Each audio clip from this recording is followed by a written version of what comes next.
Shalom, damn it! This is Rabbi Sol Solomon. So happy to be here with you and with our special guest on this episode of Dave's Gone By. I am so happy that Dave asked me to do this interview with a wonderful and topical and clever singer-songwriter, Dan Bern. He's been doing his thing for 15, 16 years now. He's got a bunch of albums, a ton of really good and interesting and occasionally Jewish music, because that's the most important thing. And so he's in a car somewhere driving, I don't know where. I hope your hands are on the wheel rather than on the telephone, but I do welcome Dan Bern to the neighborhood. Welcome, Dan. Hello. Hello, Rabbi. Shalom, shalom to you. So where are you driving right now? I'm driving up to Madison, Wisconsin right now, leaving Chicago. Why are you driving to, I assume you have a gig, as they say, as you musicians say, a gig? That's right. That's the terminology. Yeah. Because there's really no other reason to go to Madison, Wisconsin. This we know. How is the weather over there? Well, it's not too bad, Rabbi. It's, this time of year up here, it could be worse. It's not snowing right now, and we're doing all right. This is good. Let me ask you a pointed question. How was your bar mitzvah? How was it? Yeah, did you like it? Was it terrible? Was it good? Were you scared? Tell me about your bar mitzvah, Dan Bern. Well, it's an interesting question because I think really that's kind of what got me started in all this because, all that preparation for just one gig seemed a little, I don't know, I kind of wanted to keep going, I wanted to have a tour, really, and, but it kind of stopped, and, I thought, well, let's make T-shirts, and, we can keep this thing going, but, it kind of ended there, so I thought, well, maybe there's some way that I can keep this thing going, so eventually, that's kind of what happened. Actually, I did a 3-city Haftorah tour. It failed miserably, but I enjoyed it immensely. It was good. Of course, the concert was only 7 minutes long, but still, I was proud. Yeah. So, how were your cheeks after that? Didn't all the old women squeeze your cheeks and, I imagine they get calloused after a while? Well, you should see what cheeks they were squeezing, but we'll get into that later. Damn it. So when you say you wanted to take it further, did you mean not only performing, but also performing in a Jewish-esque sort of way? Well, I don't know that I thought of it, necessarily in those terms. I think it definitely is probably part of what I do. It seeps through for sure. But you're not Orthodox or anything. I mean, how much do you observe? Are you kosher? Are you not kosher? Do you kill people? Do you follow the commandments? What do you do? I break as many commandments on a daily basis as possible. Oi! Because? I know. What's that? Because why do you break the commandments? Why is it so important to break free of these rules? Well, it just kind of happens. I sort of have a contrary nature, and they tell you to do something, and certain people have to skirt those rules. So I guess I'm one of those. Do you take the Lord's name in vain? Sometimes, yeah. I never ever do that. God damn it! I never do that. That's a terrible thing to do. Oh my God. I don't think he would mind. Do you covet? Do you covet your neighbor's ox or perhaps her ass? I do some coveting. Coveting is Coveting is normal. Have you I'll killed anybody? On occasion. Have I killed anybody? Yeah. This is my lawyer just advised me to no. That was an interesting answer to that question. My goodness. I'm afraid to ask about the adultery thing, but no, it's okay. It's none of my business. But I hope you had fun if you did. So, the name of your band sometimes is the International Jewish Banking Conspiracy. This is funny to me. Do people take that the wrong way, and how did you choose that? Well, I was inspired by a book that Dick Gregory wrote, And wait, he's a Schwarzer. Wait a minute. How were you were inspired by Dick Gregory the Schwarzer to write about Jewishness? How is this? Well, he wrote a book. Well, I can say his book was called Nigger, and he said in the introduction, he said to my mother, now when people use that word, they're just talking about my book. So I thought, well, in that spirit, when people talk about the International Jewish Banking Conspiracy now, they'll just be talking about my band. So that's very funny. I like that. That's very good. Do you still tour with them, or do you tour solo, or what is your current combo? Oh, I have different groups. I have a group that I play with sometimes called Common Rotation, and I do it by myself, and I have various sidemen, and I do it by myself every morning, but I don't like to talk about it. Sorry, continue. Yeah, well, that's it kind of does change from time to time. Do you prefer a band or do you prefer solo? And again, I'm only talking about music at this point. About music, we're talking about music. Yes. I like, really, I like both because I like the freedom of playing all by myself, and I like the sort of support in the music and the different colors of different instruments. So I kind of, go back and forth. Dan Bern, do you remember the first song you ever wrote? Not really. I started doing it when I was a little kid, like everybody else does, and most people stopped, and I just kept kind of kept going. I don't know. Wrote means to me it means made up. So I don't know what the first song I actually wrote down was, but I think I was making them up probably before I could write anything down. I understand that, but let me then ask, do you remember your first grown-up song? The first song that you thought, oh, I can sing this for people and make a life of this? I don't know. I don't know if there was that moment. I don't know. I really, I'm sorry. See, this is why I asked about bar mitzvahs, because this is a pretty blind alley right here. But let me ask, when you write, is it the words first or the music first? It's kind of both together. That's, to me, what songs are. It's the words and music all wrapped up together. So if there's one that's first, it's I don't know. It's pretty quick. I think it's an idea, and then it's the words and music together. Is it true, the old truism, since truisms tend to be true in a true kind of way, that some of the best songs, boom, you get the idea, 15 minutes later, boom, boom, it's done, and it's better than a song that you've slaved over for 3 weeks. Is this true? That's true. That's a truism. See, I told you, that the isms are true. Sometimes a song will get made quicker than it takes to sing it. My goodness. So, of the songs that you've written, do you have a couple of particular favorites? Ones that are particularly meaningful to you, or that you feel, I was writing on all four burners, beautiful melody and brilliant lyrics? Yeah, I got a few. I got some songs that I consider like my falling out of bed songs that I could fall out of bed and play. Such as? Yeah, but well, there's one called Black Tornado that rolls along pretty good. And there's one called Jerusalem that people like to hear a lot. And there's one called God Said No that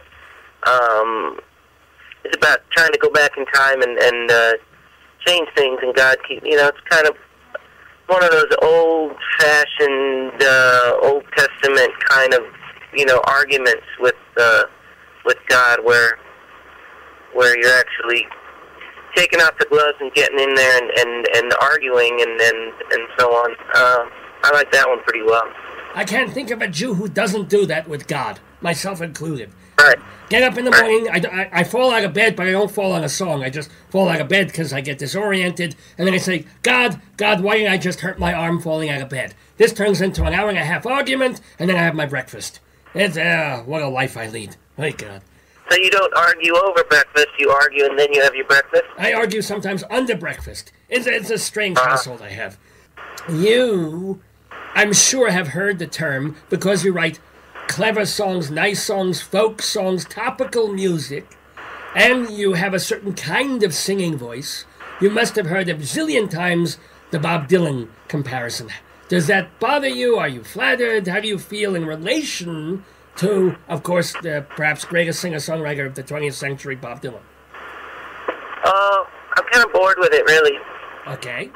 You know, I kind of moved on from it myself a long time ago, and you know, I've been working on singing like the old country crooners, like Ray Price, George Jones, and Merle Haggard, and so you know, you can't really take people's ears and make them hear what you want them to hear. So.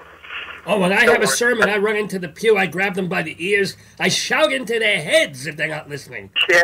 And then that's what I well. you know. But let me ask, in the writing of all these songs, it says on somewhere on the internet I read that you've written more than 600 songs. Is this true? That you know of in your adult life? That was probably about 15 years ago, Rabbi. So you have written more than 1,000 at this point?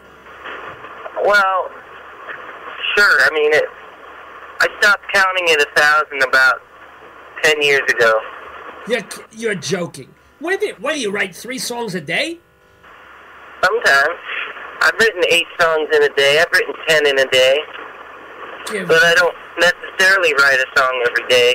You know, I mean, you know, a chair maker makes chairs, and you know, a song maker makes songs. This is true, but how then do you go and you say, okay, I need 12 or 14 songs to go on an album? How do you know which are the ones to get out there on disc? I was going to say vinyl, but no more vinyl. You know what I'm saying. Well, some people still make vinyl. You know, they're very proud of it, and it's a bit of a fetish with some people. I'm not so much that way, but my grandmother had a fetish for vinyl chairs, but that's quite different, I think. Yeah, well. And the plastic that covers all the couches, I never understood this. I think I might have met your grandmother once.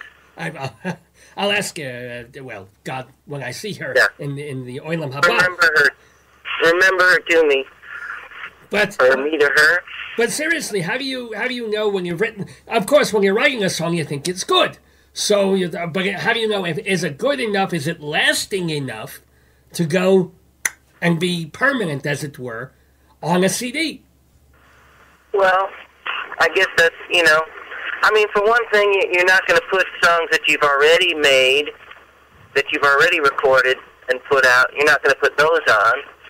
So, you know, you're sort of operating from you know, every sort of season you have a new batch of things, and that's sort of what's in your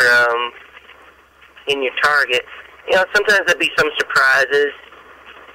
Usually you record a little more than you need, and then sort of see what they start talking to each other. Really, these songs, they do start talking to each other. So, do you try to give your albums an individual flow?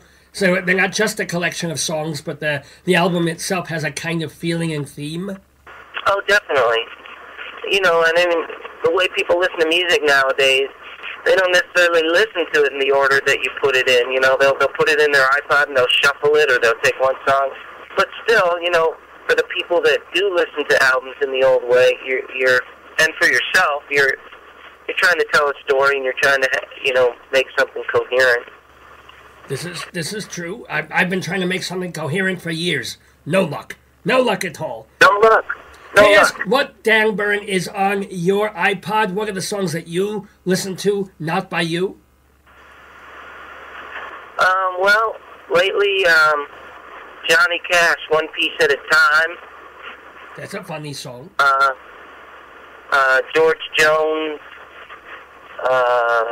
Good Day for the Roses, and Blues, The Color of the Blues. You know, these old country crooning songs. Why are you suddenly moving perhaps away from the folk into the country, or was country always kind of your base? No, not so much. I mean, I've always liked it, but I've definitely, I lived in New Mexico for several years, and I started listening to a lot of it then. It was on the radio when I was a little kid growing up in Iowa, and I think because it was on the radio and older people liked it, I didn't care for it as much, but I guess lately I've been, and also, you know, those guys sing really well, so it's a good thing to sort of learn how to sing like that. This is good. This is a true point. Let me ask, have you gotten in your career now, which has been going on since the mid-1990s, have you met any of your idols, either in country music or rock and roll or folk? Have you sung with them? Have you shaken hands? Anybody really, really famous or important? Oh, yeah, a few. Oh, that's very kind. But no, you know what I'm saying. Any major people or people who are not so major but have a huge influence on you and your musical taste? Yeah, a few. Like? Oh. What, do I have to drag it out of your tuchus? Come on, tell me. Nah. I'd rather not say. I'm not asking for very damaging anecdotes. I know, no, you know, that feels like name dropping, and you know. Well, I'll drop your name tomorrow. I'll go around and hey, I talked to Dan Bern. Goddammit, huh? Hey, look at me. I'll be doing that all day. Wow. You know, I gotta tell you, Rabbi, just talking to you is pretty much the pinnacle for me. I mean, I've been following your interviews and your work for a long time now, and this is really, I mean, this is what I will tell people in the next probably several minutes anyway.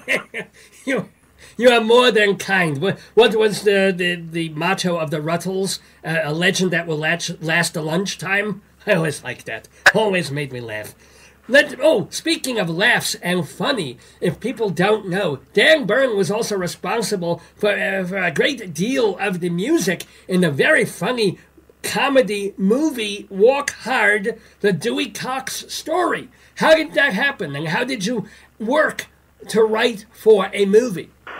Well, I had written for a movie that the director, Jake Kasdan, had made some years before that, and when it was time to make Walk Hard, he reached out to a number of songwriters that he knew, and I was fortunate to be one of those, and I just kind of went to work on it, and later hooked up with a guy who became a good friend and a great songwriting partner, Mike Viola, and we continued on that. And you know, when somebody asks you to write songs for a fictional songwriter, it's about as good as it gets. So I've been fortunate to be able to do more things like that since then, and it's kind of like my other job now, which I really love. That's wonderful. What other movies have you worked on, and might you currently be writing music for? Well, I wrote a bunch of more things, some by myself and some with Mike Viola, for a movie called Get Him to the Greek, which came out last year. Uh-huh. And in that one, Russell Brand was played the fictional Aldous Snow, who once again had a large catalog of work that we got to write. You know, and then there's various things, some TV things. Do you get to actually, and not to put you in a position where, God forbid, you're mentioning someone you shook hands with, but do you get to go to the set and walk around and watch everybody waiting 10 hours to set up a shot, or are you totally away from the actual place where it's going on? Well, with Walk Hard, I was lucky to be. I was on the set quite a lot. Sometimes because we were still working songs, you know, while everything was going on, and some just because I wanted to be there. And in one case, I was actually in the shot in Walk Hard when the song "Beautiful Ride," at the very end, there's a big production number, and I'm the piano player in that scene. So I thought you were going to hang around enough, though. No, I thought you were going to tell me you were the penis that comes into the shot at one point. I was like, oh my God, there's a penis in the movie. Oi, oi. My wife was happy, but I was not. But it's not yours. I couldn't tell if it was circumcised. No, that was not mine. Okay, I'm just, whose was it? They got some actor when they were looking for, they had a whole page of actors' penises that they were auditioning. Oh God, really? This is true? Ay, ay, ay. And did they actually do auditions for each penis, and they did 16 bars of something, or I can't imagine that. I don't know. Well, whoever it was, they stole the movie. Well, no, your songs, Dan Bern, those stole the movie. But apart from your songs, the cameo penis stole the film. So if you know the cameo penis, happy to share the accolades. That is lovely. Your GPS is. How is your GPS doing? Is it telling you where to go, or are you suddenly wandering around Connecticut? It's telling me where to go. I'm not sure how well I'm following her right now, but she keeps talking. Well, so do I. That's what I do. Can I ask, even though by the time you started writing and recording your music, the music industry had already gone through a lot of changes. The LP was done. We were into CDs. There was the internet and everything. Still, I feel there has been a sea change in the way music is bought and distributed and made between then and now. How have you coped with the iTunes revolution, Pandora, all those kinds of things? In some ways it's a great thing because it, allows much greater freedom to get things out and do it at your pace and do it,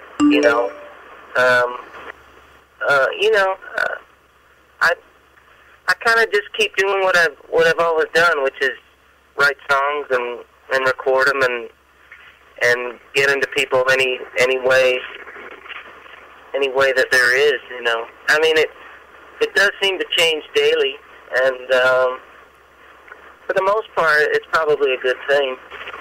Well, certainly if you're the listener, it has been, on some level, a golden age of being able to accumulate music from way back when to yesterday. But for a performer trying to make a living, does your living basically come from the movies and you supplement it with your music? Or could you make a living on your music alone? Well, up until a couple years ago, I wasn't doing the movies at all. So mostly I've just made a living from my music alone. A lot of times what the movies does is mess up my taxes. Really. Okay. People tell me it's a good problem, but I love having both things, and I think doing both things makes me better at both things. Really, I think the rigor and the discipline of writing for the movies, I think it makes my own writing better, and going out on the road and touring and doing it every night for several months. I think that's a lot to bring to the table when I'm working on a movie. And do you enjoy the touring, the playing for people, the going from Madison, Wisconsin to you'll be in Colorado this coming week? That's why we're having you on the air and so excited to have you in the neighborhood. So do you like the touring, or as you get older it becomes a grind? Well, I think there were times when it was a grind, but this run I'm enjoying a lot. I have a little girl now, and I terribly miss seeing her and being home, but I don't have this kind of myself when I'm at home, so I'm sort of taking advantage of that, while I am out here, and it's very simple in a way. I drive where I'm going and I play some songs.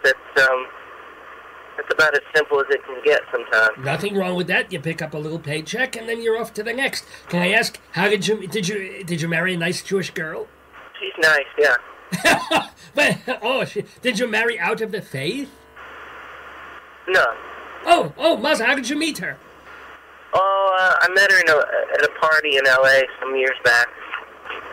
So you've been married for a while, but the little girl is new, as it were. That's right. Mazel. Well, let me one other family question for Dan Bern, because it also says on the internet your parents would be pretty old at this point, but it said they were Holocaust or World War II survivors.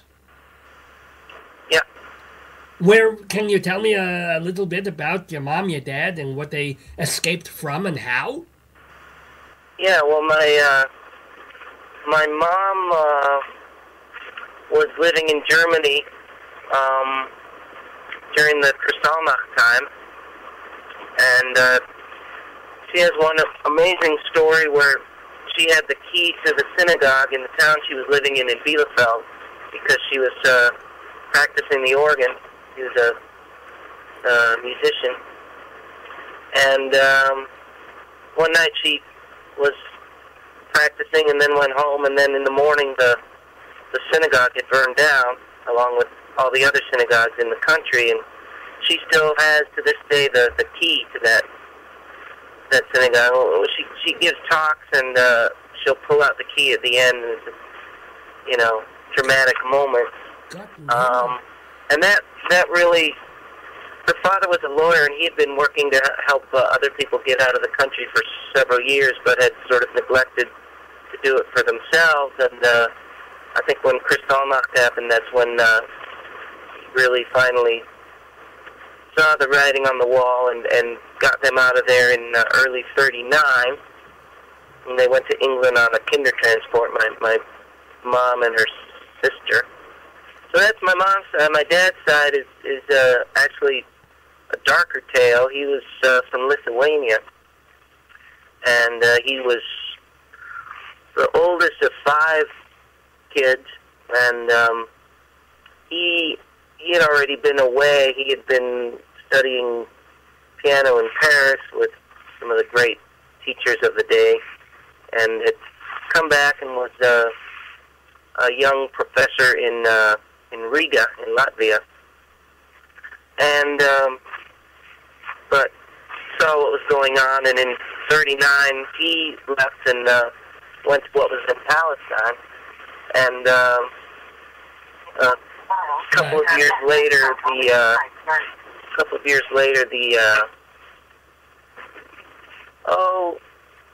turned dark there, and they basically took everybody out and just shot them outside of town. So you're talking about in Palestine?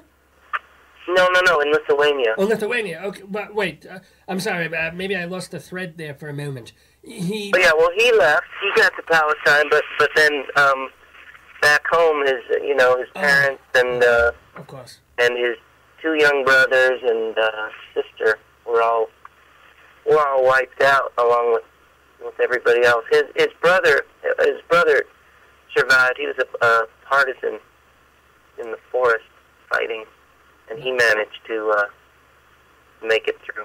My God, is your father still with us? Is he still alive? No, sadly, he's been gone about 20 years now. My mom is still doing well. Did he tell his story too? Did he go around and, or did he keep it to himself? He didn't want to talk about it. Well, he neither one really. He would talk about it, but he didn't make a point of giving talks. But if he wasn't secretive about it. I'm curious how you felt their experiences, your mother and your father, shaped the way they were and behaved, and were as people and as mommy and daddy.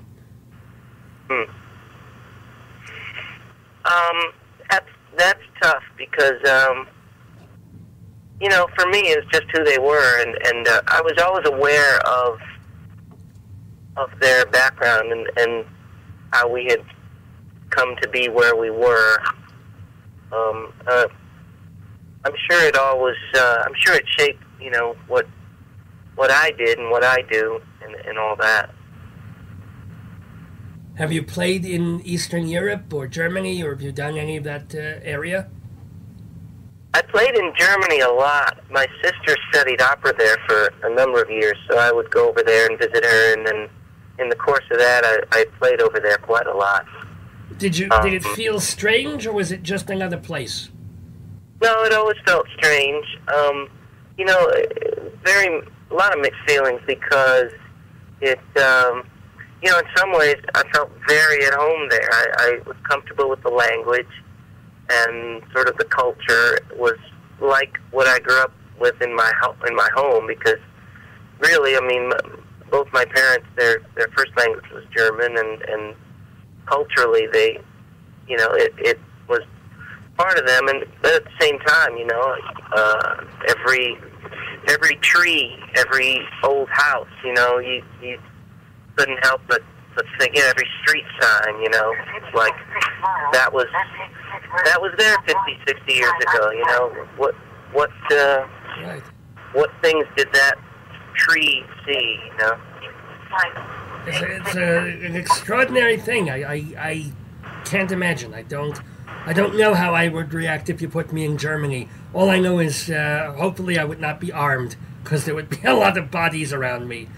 I don't forgive very easily, but that's just me. Hi. Well, we're talking with Dan Bern, and I have a happier final question for you. I know we got all sort of down and depressing there, kind of hard not to with Germany, but just the reality, you know. Can I ask, Dan Bern, B-E-R-N, and yet you discovered, and not early on, that wasn't your full name. Yeah, well, you know, I knew that my dad had changed the name when he came to America, and how did you? Yes. I don't think he was very happy that he had done that later on. Sometimes you go under the name Bernstein rather than Dan Bern. Is that true? That's right. When do you choose to use that moniker? When I paint something, I'll sign it that way. When I make a film, I'll sign it that way. I've been doing this a long time, making music under the name Dan Bern, and it's difficult to just change something sort of in midstream, you know. Oh, of course, absolutely. But I was also getting it to the point, do you use Dan Bernstein or just the last name Bernstein? I just use Bernstein, yeah. Bernstein. And I usually, when I do that, I put in an extra N. I figure, well, instead of, you know, taking something away, I'll put something back, and I'll add one more. I'll add a little bit extra. Actually, you could be really eccentric and put the extra N on the first N. B-E-R-N-N-S-T-E-I-N. That would freak people out. That would be creepy. That'd be another guy. Oh, okay. So let me ask the final question. Sorry, I had a little bit of phlegm there. Hold on. Sorry. So, Dan Bern, what are your hopes for the next... Are you all right, Rabbi? Are you okay? I'm good. I'm good. I just had a swig of Malox, and I'm feeling so much better. What do you hope for the next 5-10 years in your life and in your career? Well, what was the question again? What are you... Pay attention, goddammit! I don't do this for my health, you know. What do you hope will happen for you in the next 5 or 10 years in your life and in your career? A few Oscars, a few Grammys, maybe the Nobel Prize, but maybe it'd be better to wait for, you know, more like 15 years, because these things happen too soon. It sometimes creates more problems. So, you know, I like to be modest about these things. You are definitely a Jewish person. There's no question about this. Only a Jew would think, you know, if I got the Oscar, it would just be more tax problems, and things would go wrong, and all my friends, I wouldn't know if they were real friends. It's good. I don't need it. Let me just do what I'm doing. But, you know, you should keep doing, and you should be happy, and you should keep writing many, many songs a day. Like that old Andy Warhol thing, you work. It's about the work. If you write 5 songs a day, you should write 10. If you wrote 10, then you should write 15 tomorrow. you should keep writing and working and doing because that's what you do best. Yes. Well, I thank you. Well, I take that as a blessing, and I will take it upon myself, and thank you for that. Well, I thank you, Dan Bern. Everybody, please go see him on March 19th at the Soiled Dove in Denver. My God, that's something I don't want to see in Noah's Ark. The Soiled Dove, and then the next night on March 20th at Steve's Guitars in Carbondale, Colorado. Also, you have a CD out called Live in New York, and you've got the Dan Bern Songbook, which is a book. They still make books. I don't know if they put it on a Kindle yet. You're so busy. It's so wonderful. Oh, do you have a website? Yeah, just danbern.com. DanBern.com, and you should get the URL for Dan Burstein with all the different N's in it, and then you would own the world. Well, Dan Bern, it's been a pleasure. I wish you mazel and blessings. Thank you so much for being in the neighborhood. Thank you, Rabbi. It was a pleasure.